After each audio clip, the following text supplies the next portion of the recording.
E a gente também vai repercutir aqui esse assunto com o Daniel Duque, que é pesquisador associado do FGV e IBRE. Ele que já está aqui comigo. Daniel, muito bom dia para você. Bem-vindo sempre aqui, meu querido, à nossa programação. Bom dia, Débora. Prazer é meu. Daniel, vamos lá, né? Qual que é a mensagem política e econômica, principalmente, que o governo transmite, né, ao tentar avançar no projeto de lei antes da gente ter finalizado uma mudança constitucional de um projeto enviado também, vindo de deputados, enviado de vários lados, a gente tem esse pedido para essa mudança, mas é o que está travado no Senado. E o governo tenta acelerar de toda forma agora via PL. Qual que é o principal recado, principalmente econômico, na tua visão? Eu acho que o principal recado que o governo tem dado desde o começo é que ele tem pressa para a aprovação dessa reforma. E geralmente, né, quando se tem pressa, a gente se perde um pouco uma discussão importante dos detalhes para tentar fazer essa mudança, né, que é uma mudança importante, que vai afetar muitos setores, vai afetar a economia de várias formas. Seria importante a gente ter uma discussão dos melhores mecanismos para fazer essas mudanças e também da discussão. Se o governo não quer nem fazer a discussão e nem quer pensar na transição.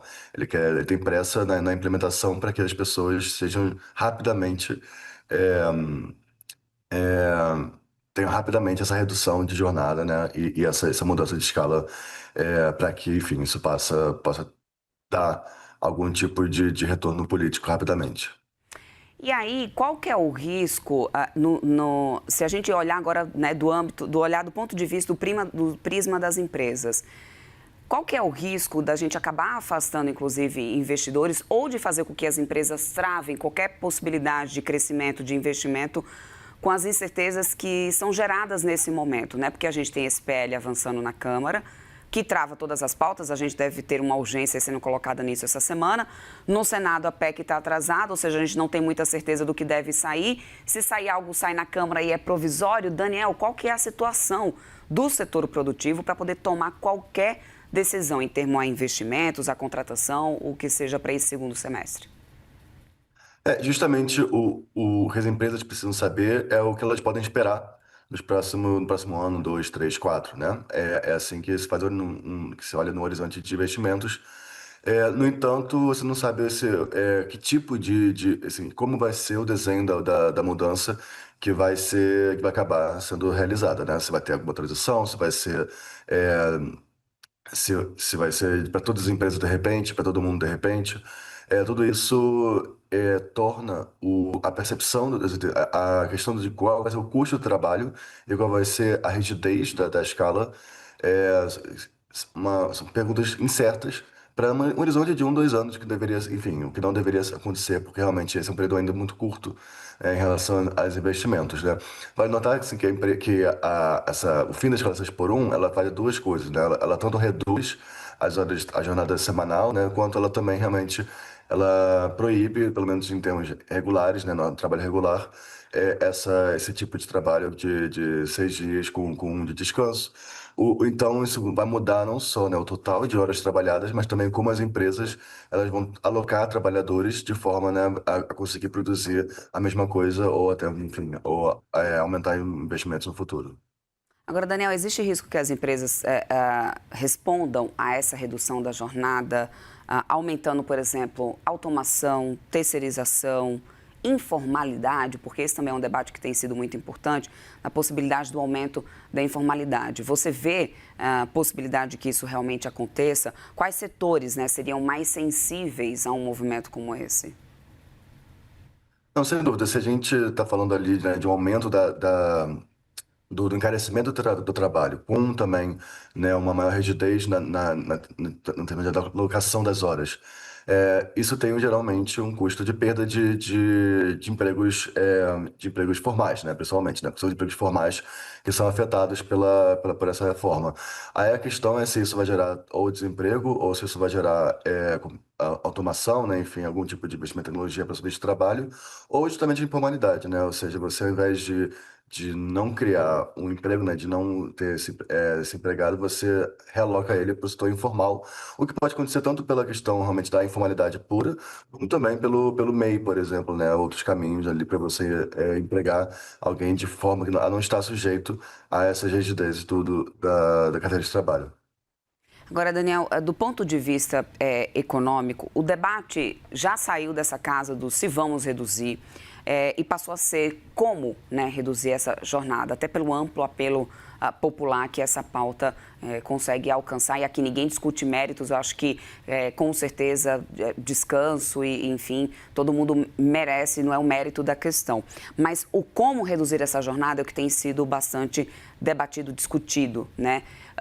Na tua visão, qual que poderia ser o melhor modelo nesse momento para que a gente chegasse nessa redução da jornada? Eu acho que o melhor modelo seria aquele que a gente pudesse descobrir qual seria o impacto antes dele ser aplicado a todas as empresas, né, a todos os trabalhadores.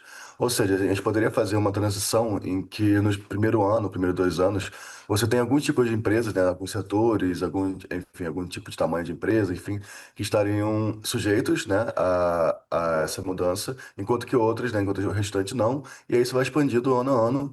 Antes, né, de chegar a todas as empresas, a gente poderia avaliar, né, comparando essas empresas afetadas e empresas não afetadas, quais foram os efeitos, né? Teve redução de emprego, teve redução de salários, enfim, teve. Eu sei que não pode reduzir o salário, mas a gente pode não aumentar, né? Enfim. Então, uma forma de a gente fazer isso de uma forma responsável seria antes de todo mundo ser afetado ao mesmo tempo, o que também dificulta a própria avaliação do impacto, né? Porque se todo mundo é avaliado, todo mundo é exposto ali ao mesmo tempo a mesma coisa, o que a gente compara com quem, né? Então, seria ideal a gente ter tipos de setores diferentes, ou tipo, enfim, algum tipo de empresa diferente do primeiro, e aí a gente compara com aquelas que não foram afetadas ainda e ver se realmente houve algum impacto negativo que a gente pode talvez querer compensar, né, no futuro, né? Então, eu acredito que isso seria mais importante. No entanto, realmente, como a gente falou, acho que o governo tem pressa. Ele quer o máximo de trabalhadores com essa redução de escala o mais rápido possível. Daniel também muito se foca, né, no debate do impacto do setor produtivo e sempre vem, né, o setor privado, enfim, as empresas. Mas a gente sabe que o regime CLT ele serve também para o serviço público. E a gente teve um levantamento, que inclusive foi a Folha de São Paulo que deu nessa segunda-feira, de que serviços públicos já estão estimando o impacto do fim da escala 6 por 1, com a tarifa de ônibus até podendo subir 8%. Qual que é a tua avaliação em relação ao impacto também ao serviço público prestado, ou seja, a todos os servidores públicos que também precisam e dependem dessas regras de CLT? Qual que pode ser o impacto? Porque tem prefeituras que são bem menores e que não conseguem sustentar qualquer tipo de mudança orçamentária de uma forma tão acelerada, né? Qual que é a avaliação que vocês fazem também no impacto para o servidor público e para os serviços públicos?